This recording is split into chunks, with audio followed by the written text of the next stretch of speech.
Has he come? He's not here yet, right? Okay. Good.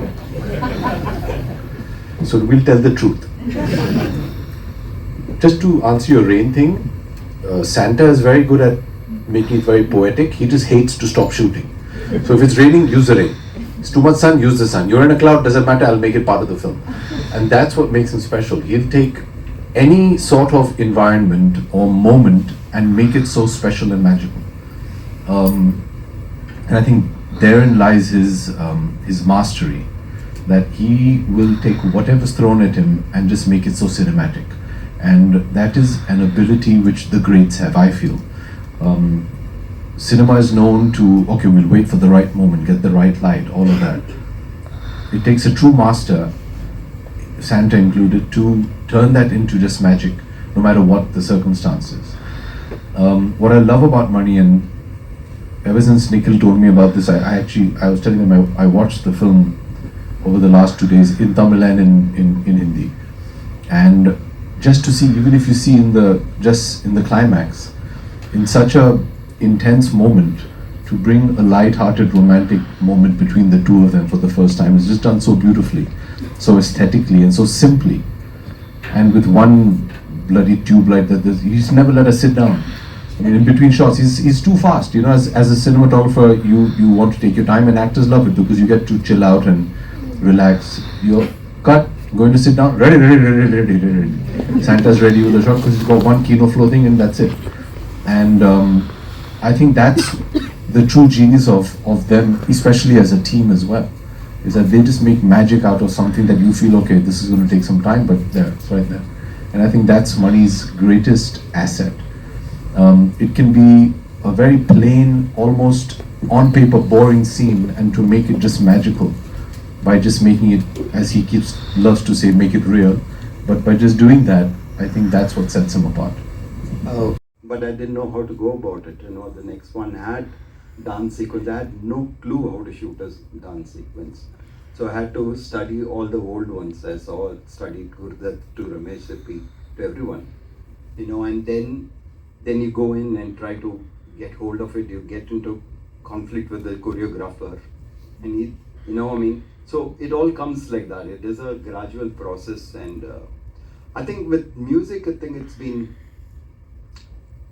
you have Ilayaraja on one hand and you have A.R. Rahman on the other side. So I didn't have to do much about that at all. Absolutely none. I mean, they were just too brilliant and two extremes. So it's fantastic. I mean, the entire credit is theirs. I just sit and grab.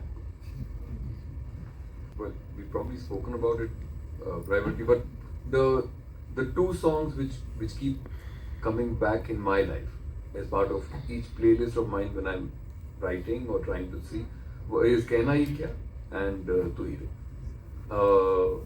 There is something in Tu Hi Re, there is something tremendously, it seems to be a painful sort of a lament and a longing, and yet it's so beautiful. And we met Rajiv earlier and I asked him about Bekal and whether the rain was real and whatever. So he took us down that path.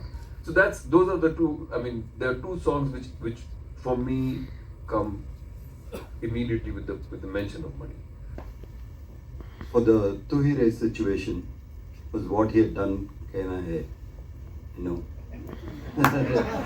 But with Rahman, he doesn't do necessarily, for a particular thing. He just goes with the feel, with the theme of the film, and looks for music within that. So he had done this, and by the time I got the tune from him and I was driving back home, I was in love with that tune. So went back to him and asked him, so suppose I use this for the wedding song, can you give me something more? We'll keep this as the base level, now let's see whether we can get more. And it took us a long time. It took Rahman, he worked on it for 3 months. Worked on it means he's just thinking about it. And then he came up with this, he says, I have something, I think, and then we went to his studio with that and he was kind of playing that and it was something else.